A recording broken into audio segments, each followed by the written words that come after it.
Apa itu TBC?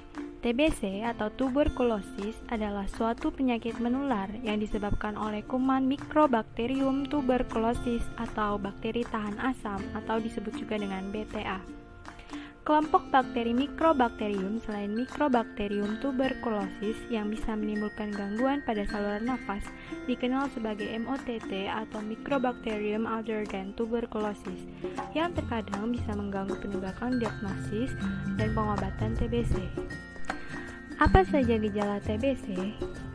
Gejala utama pasien TBC paru yaitu batuk berdahak selama 2 minggu atau lebih yang diikuti dengan gejala tambahan yaitu dahak bercampur darah atau batuk berdarah, sesak nafas, badan lemas, dan nafsu makan menurun. Gejala tambahan lainnya seperti berat badan menurun, malaise, berkeringat malam hari tanpa ada kegiatan fisik, demam meriang lebih dari 1 bulan. Penularan penyakit TBC umumnya terjadi melalui udara, yaitu ketika pengidapnya memercikkan lendir atau dahak saat batuk atau bersin. Saat itulah bakteri penyebab TBC ikut keluar melalui lendir dan terbawa ke udara. Perlu diketahui bahwa penularan penyakit TBC tidak terjadi melalui kontak fisik, seperti berjabat tangan atau menyentuh benda yang terkontaminasi bakteri penyebabnya. Pengobatan TBC. Penyakit TBC dapat sembuh total jika penderita rutin mengonsumsi obat yang tepat dan sesuai dengan resep dokter. Pengobatan ini memerlukan waktu yang cukup lama, minimal 6 bulan.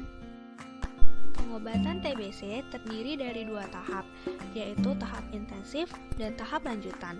Pada tahap intensif, pasien mengonsumsi obat selama 2 bulan. Tahap ini ditujukan untuk menekan jumlah bakteri dan menghentikan infeksi, sehingga tidak berpotensi menularkan penyakit. Yang kedua, tahap lanjutan.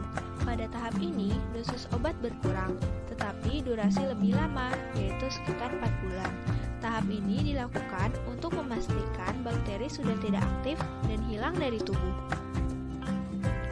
Selanjutnya adalah pencegahan TBC. Salah satu cara untuk mencegah TBC adalah dengan menerima vaksin BCG atau Bacillus Calmette-Guerin. Di Indonesia, vaksin ini termasuk dalam daftar imunisasi wajib yang diberikan sebelum bayi berusia 2 bulan. TBC juga dapat dicegah dengan cara yang sederhana, yaitu menggunakan masker saat berada di tempat ramai, dan jika berinteraksi dengan penderita TBC, sering-seringlah mencuci tangan. Selanjutnya adalah pencegahan yang dapat dilakukan jika Anda menderita TBC. Yang pertama, tutup mulut saat bersin, batuk, dan tertawa, atau gunakan tisu untuk menutup mulut, lalu buanglah setelah digunakan.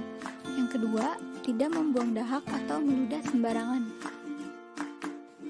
Yang ketiga, pastikan rumah memiliki sirkulasi udara yang baik, misalnya dengan sering membuka pintu dan jendela agar udara segar serta sinar matahari dapat masuk. Yang terakhir, jangan tidur sekamar dengan orang lain, sampai dokter menyatakan TBC yang Anda derita tidak lagi menular.